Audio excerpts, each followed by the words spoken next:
আলহামদুলিল্লাহ আলহামদুলিল্লাহি রাব্বিল আলামিন ওয়াসসালাতু ওয়াসসালামু আলা সাইয়্যিদিল আমবিয়াই ওয়াল মুরসালিন ওয়া আলা আলিহি ওয়া আসহাবিহি আজমাইন আম্মা বা'দ। দেশ ও প্রবাস থেকে যারাই আমাদের সাথে যুক্ত হয়েছেন এবং হবেন সকলকে আমার অন্তরের অন্তঃস্থল থেকে সালাম, আসসালামু আলাইকুম ওয়া রাহমাতুল্লাহি ওয়া বারাকাতুহু। আমরা সকলেই অবগত আছি এই মাসটা হচ্ছে পবিত্র মুহররম মাস। আর এই মুহররম মাস আসলেই আমাদের সামনে একটি ঘটনা বেশি উঠে, সেটা হচ্ছে কারবালার ইতিহাস, কারবালার ঘটনা। যে কারবালার প্রান্তরে আল্লাহ রাসূল সাল্লাল্লাহু আলাইহি ওয়াসাল্লামের কলিজার টুকরা নাতি ইমাম হুসাইন রাদিয়াল্লাহু তাআলা আনহু নির্মমভাবে শহীদ হয়েছিলেন। সেই কারবালার ইতিহাস আমাদের সামনে আসলে আরেকটি বিষয় আমাদের সামনে চলে আসে, সেটা হচ্ছে ইয়াজিদের প্রসঙ্গে। ইয়াজিদ কি কাফির কিনা, এই ব্যাপারে আহলুস সুন্নাহ ওয়াল জামাতের মতামত কি, এই ব্যাপারে আমরা আলোচনা করব আজকে। ওমা তাওফিকি ইল্লা বিল্লাহ। দেখুন, প্রথম কথা হচ্ছে ইয়াজিদের ব্যাপারে মুসলিম উম্মাহের মাঝে চার দলে বিভক্ত হয়ে গেছে। একদল বলতেছেন যে ইন্নাহু কানা কাফিরান মুনাফিকান, যে ইয়াজিদ হচ্ছে নিঃসন্দেহে কাফের এবং মুনাফিক, সে মুসলমান নয়। আরেক দল বলতেছেন যে না, যে ইয়াজিদ কাফের না, তবে ইন্নাহু কানা ফাসিকান লানাতুল্লাহি আলাইহি, ইয়াজিদ ফাসিক, পাপিষ্ট, আল্লাহর লানত তার উপরে। আরেক দল বলতেছেন যে ইন্নাহু কানা সলিহান সালিমান, ইয়াজিদ সে ভালো মানুষ ছিলেন, নেককার আল্লাহওয়ালা ছিলেন। আরেক দল বলতেছে যে না, ইয়াজিদের ব্যাপারে আমরা তাওয়াক্কুফ, চুপ থাকবো, অর্থাৎ ইয়াজিদকে ভালো বলবো না, কাফেরও বলবো না, তার উপরে লানতও দিব না এবং তাকে ভালো বলবো না, বরং তার ব্যাপারে আমাদের আকীদা, আমাদের মানহাজ হচ্ছে চুপ থাকা। প্রথম দল যারা ইয়াজিদকে কাফের বলে থাকেন, তারা দলিল হিসাবে বেশ কিছু দলিল উপস্থাপন করেন। তারা বলে থাকেন যে ইয়াজিদ মিনজানিক দিয়ে আল্লাহর ঘর, কাবা ঘরকে সে ধ্বংস করে দিয়েছিল। শুধু তাই নয়, হাররার যুদ্ধে সে অসংখ্য সাহাবায়ে কেরামকে সে নির্মমভাবে শহীদ করেছিল। এবং ইয়াজিদ সে প্রকাশ্যে মদ পান করতেন, নামাজ তরক করতেন। শুধু তাই নয়, যে কারবালার প্রান্তরে ইমাম হুসাইন রাদিয়াল্লাহু তাআলা আনহু যে নির্মমভাবে শহীদ হয়েছিলেন, সেই শহীদ হওয়ার পিছনে ইয়াজিদের হাত ছিল। তা না হলে যেই উবাইদুল্লাহ ইবনে জিয়াদের নেতৃত্বে ইমাম হুসাইন রাদিয়াল্লাহু তাআলা আনহুকে হত্যা করা হয়েছিল, শহীদ করা হয়েছিল, তার বিরুদ্ধে ইয়াজিদ কেন কোনো ব্যবস্থা গ্রহণ করে নাই? এইসব দলিল উপস্থাপন করে তারা বলতে চাচ্ছেন যে ইয়াজিদ নিঃসন্দেহে কাফের, সে মুসলমান নয়। তবে তাদের মধ্যে অনেকেই এই কথা বলে যে ইয়াজিদকে যারা কাফের বলবে না তারাও কাফের, ইয়াজিদকে কাফের বলে যদি আমার জাহান্নামে যাওয়া লাগে তাহলে আমি জাহান্নামেও যেতে রাজি, এসব কথাবার্তা অনেকেই বলে থাকে। মূলত ইয়াজিদ কাফের এই ব্যাপারে আমাদের গ্রহণযোগ্য আহলুস সুন্নাহ ওয়াল জামাতের ইমামদের থেকে, নির্ভরযোগ্য ইমামদের থেকে কোনো সঠিক মতামত পাওয়া যায় না। নির্ভরযোগ্য কোনো উলামায়ে কেরাম সরাসরি ইয়াজিদের ব্যাপারে কাফের ফতোয়া দিয়েছেন, এরকম কোনো বক্তব্য আমরা পাই না। সুতরাং যারাই নিছক বাড়াবাড়ি করে বলে থাকেন যে ইয়াজিদ নিঃসন্দেহে কাফের, ইয়াজিদকে যে কাফের বলবে না সেও কাফের, তারা নিঃসন্দেহে বাড়াবাড়ির মধ্যে রয়েছে। দ্বিতীয় আরেকটি দল হচ্ছে যারা বলেন যে ইয়াজিদের উপরে আল্লাহ লানত, সে ফাসিক, পাপাচারী। এই ব্যাপারে গ্রহণযোগ্য উলামায়ে কেরামের থেকে অনেক মতামত পাওয়া যায়। যেমন আল্লামা সাদউদ্দিন তাফতাজানী রাহমাতুল্লাহ আলাইহি তিনি বলেন যে লা নাতাওয়াক্কাফু আলা শানিহি, আমরা ইয়াজিদের ব্যাপারে চুপ থাকবো না, বরং নাকুলু লাহু, আমরা তার ব্যাপারে বলবো যে লানাতুল্লাহি আলাইহি ওয়া আলা আনসারিহি, তার উপর আল্লাহর লানত এবং তার সাথীবর্গের উপরেও আল্লাহ তাআলার লানত। সুতরাং ইয়াজিদকে লানত দিয়েছেন, তাকে ফাসিক, পাপাচার বলেছেন, এই ব্যাপারে গ্রহণযোগ্য উলামায়ে কেরামদের থেকে অনেক বক্তব্য পাওয়া যায়। কিন্তু সরাসরি ইয়াজিদকে কাফের বলেছেন এবং ইয়াজিদকে কাফের না বললে যারা বলবে না তারাও কাফের, এরকম কোনো বক্তব্য আমরা আমাদের আহলুস সুন্নাহ ওয়াল জামাতের গ্রহণযোগ্য উলামায়ে কেরাম থেকে পাই না।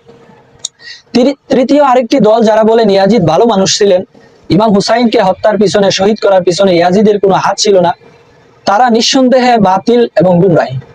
কারণ আল্লাহ রাসূল সাল্লাল্লাহু আলাইহি ওয়াসাল্লামের প্রতি এবং আহলে বাইতের প্রতি যার সামান্য বিন্দু পরিমাণও মহব্বত এবং ভালোবাসা আছে, সে কখনো ইয়াজিদকে ভালোবাসতে পারে না।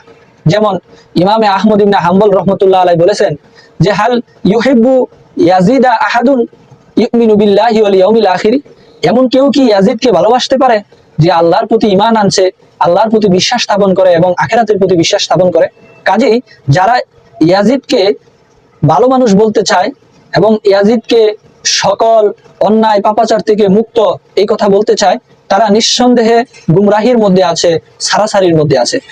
চতুর্থ নাম্বার আরেকটি দল হচ্ছে যারা ইয়াজিদের ব্যাপারে তাওয়াক্কুফ থাকে, যে তারা বলে যে লা নাকুলু লাহু কাফিরান ওয়ালা সালিহান, হ্যাঁ, আমরা ইয়াজিদকে কাফেরও বলবো না, তাকে ভালো মানুষও বলবো না এবং তাকে লানতও দিব না, বরং ইয়াজিদের ব্যাপারে আমাদের অবস্থান হচ্ছে তাওয়াক্কুফ, আমরা চুপ থাকবো।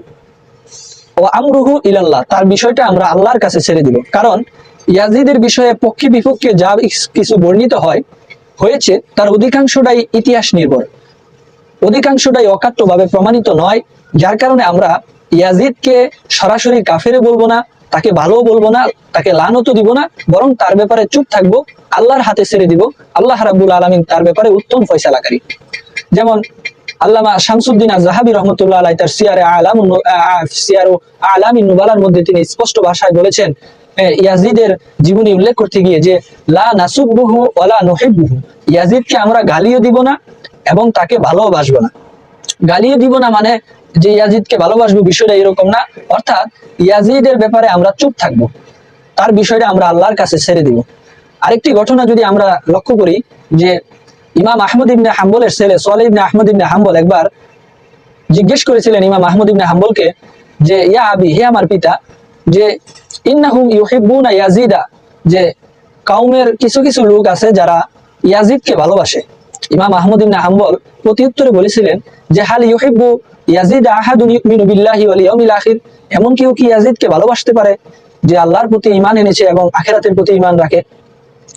তখন ইমাম আহমদ ইবনে হাম্বলের ছেলে বলছিলেন ইয়া আবি, হে আমার পিতা, ইযান লিমাযা লা তালআনুহু, তাহলে আপনি তাকে লানত দেন না কেন?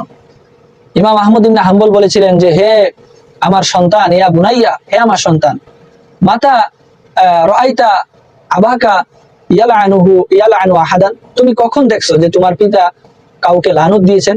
বরং তিনি ইয়াজিদের ব্যাপারে চুপ থেকেছেন, লানত দেন নাই। আর কাউকে লানত দেওয়া না দেওয়াটাই এটা আল্লাহ রাসূলের একটা বৈশিষ্ট্য। আমরা আল্লাহ রাসূলের সিরাতের দিকে যদি লক্ষ্য করি এবং হাদিসের কিতাবগুলোর দিকে যদি লক্ষ্য করি, তাহলে আমরা দেখব যে আল্লাহ রাসূল সাল্লাল্লাহু আলাইহি ওয়াসাল্লাম সচরাচর কোনো ব্যক্তিকে লানত দিতেন না। কাজেই ইয়াজিদের ব্যাপারে যে উম্মত 4 ভাগে বিভক্ত, একদল বলেন যে সে কাফের, তাকে কাফের যে বলবে না সেও কাফের, তারা ভাড়াবাড়ির মধ্যে আছেন। আরেক দল বলেন যে ইয়াজিদ ভালো মানুষ ছিল, তারাও ছাড়াছাড়ির মধ্যে আছেন। এই ভাড়াবাড়ি বাইনাল ইফরাদ ও তাফরিদ, বাড়াবাড়ি এবং ছাড়াছাড়ির মধ্যে সবচেয়ে গ্রহণযোগ্য এবং নির্ভরযোগ্য মতামত কওলটা হচ্ছে আহলুস সুন্নাহ ওয়াল জামাতের মতামত, সেটা হচ্ছে আত-তাওয়াক্কুফ। ইয়াজিদের ব্যাপারে আমরা চুপ থাকবো, ইয়াজিদের বিষয়টা আমরা আল্লাহ রাব্বুল আলামিনের হাতে নষ্ট করে দিব, আল্লাহর হাতে সুপর্দ করে দিব। এবং আহলুস সুন্নাহ ওয়াল জামাতের কিছু কিছু উলামায়ে কেরাম আবার তারা বলেছেন যে হ্যাঁ, ইয়াজিদকে লানত দেওয়া যাবে, ইয়াজিদের ব্যাপারে আল্লাহ লানত, তার সাহায্যকারীদের উপরেও আল্লাহ লানত, এবং সে পাপিষ্ট এবং পাপাচার। সুতরাং আমরা বুঝতে পারলাম যে ইয়াজিদের ব্যাপারে আমাদের অবস্থান হচ্ছে, সবচেয়ে উত্তম নিরাপদ অবস্থান হচ্ছে চুপ থাকা। আর তার চেয়ে তো বেশি বলা যেতে পারে যে সে ফাসেক, সে পাপাচারী, আল্লাহ লানত তার উপরে। তাছাড়া তাকে সরাসরি কাফের ফতোয়া দিয়ে দেওয়া, তাকে কেউ কাফের না বললে সেও কাফের হয়ে যাওয়া, এরকম কথাবার্তা বলা, এটা নিছক বাড়াবাড়ি ছাড়া আর কিছুই নয়। এবং যারা বলে ইয়াজিদ ভালো মানুষ, ইয়াজিদের কোনো গুমরাহি, কোনো পাপাচারী কাজ নেই, তারাও নিছক ছাড়াছাড়ির মধ্যে, পথভ্রষ্টতার মধ্যে আছে। আমাদের উচিত এই উভয় দলকে এবং উভয় মতকে পরিহার করে সবচেয়ে মতামত গ্রহণযোগ্য নিরাপদ কথা যেটা আহলুস সুন্নাহ ওয়াল জামাত গ্রহণ করেছেন, তাদের মানহাজ হচ্ছে ইয়াজিদের ব্যাপারে চুপ থাকা, এবং তার চাইতেও যদি কেউ বেশি বলতে হয় তাহলে ইয়াজিদকে লানত দেওয়া সর্বোচ্চ এবং তাকে ফাসেক, পাপাচারী বলা। আল্লাহ রাব্বুল আলামিন আমাদের সবাইকে সঠিক বুঝদান করুক, আমিন।